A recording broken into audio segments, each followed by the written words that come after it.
DYWB 9.9.9 Pamana ng Katotohanan.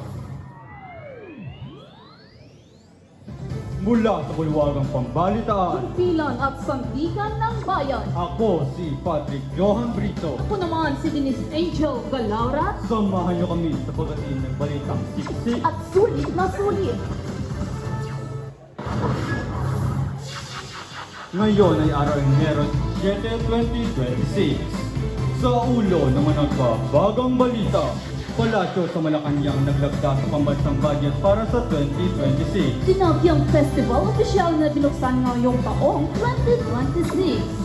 Inaako ng Pilipinas ang pamumuno ng Association of Southeast Asian Nations o ASEAN. Ginanap ang ika-50th season ng PBA San Miguel Beer tinanghal na kampiyon. Ito ang DDDY. DYWB 9.9.9 Radyo Pamana ng Iloilo. Para sa balitang nasyonal, palasyo sa Malacanang naglagda sa pambansang budget para sa 2026. Narito si Kapamana Ronnie Braza Jr. para sa buong detalye. Ang 6.793 trilyong budget ang pinakamalaking pambansang budget sa kasaysayan ng Pilipinas. Layunin pala kasi ng edukasyon, seguridad sa pagkain, palighan ng trabaho at serbisyong pangkalusugan at panlipunan. Ayon sa sektor edukasyon, ang pinakamalaking alokasyon sa kabuuang 1.945 trilyon. Layunin ito ay maglikha ng mga planting posisyon para sa mga guro at kawanin na hindi nagtuturo, promosyon at reclassification ng mga guro at pagpapatayo ng silid sa buong bansa.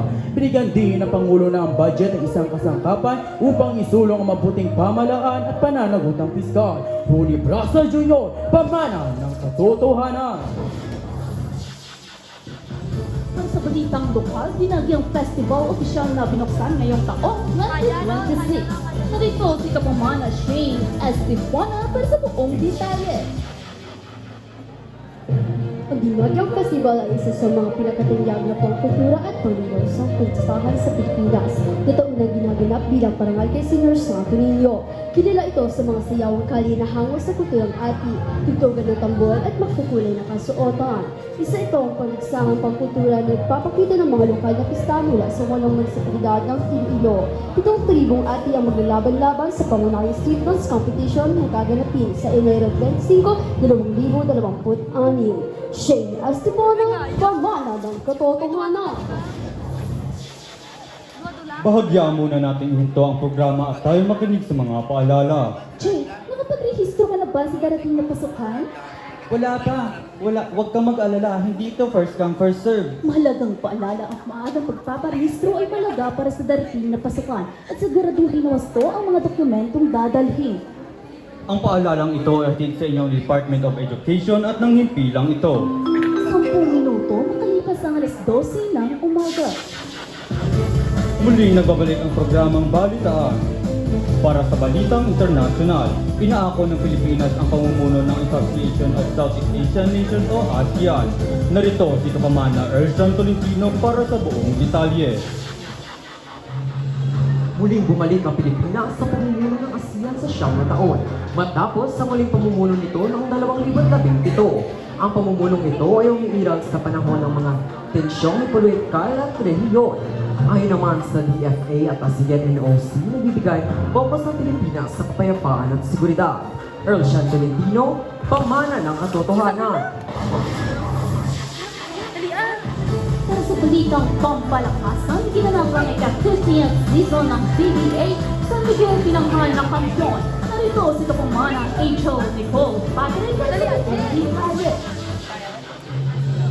Ginanap ang ika-50th season ng PBA. Unang lumaban ang San Miguel Beer laban sa Ginebra at tinalo ng San Miguel ang Barangay Ginebra na may puntos na 91-85. Nagtala ng 33 puntos at pinangunahan ng Beermen sa panalo. At sa pangalawang match, naglaban ang PNP laban sa Meralco Bulls at tinalo ng TNT ang Meralco na may puntos na 102-83. Ang Philippine Cup ang tinuturing na pinaka-prestiyosong konferensya ng PBA. Angel Nicole Patrick, Pamana ng Katotohanan. Mula sa bulwagang pambalitang DYWB, Iyan po ang mga balitang nakalap sa araw na ito. kami ang subok sa katotohanan. Handog naming radyong lakas. DYWB 99.9.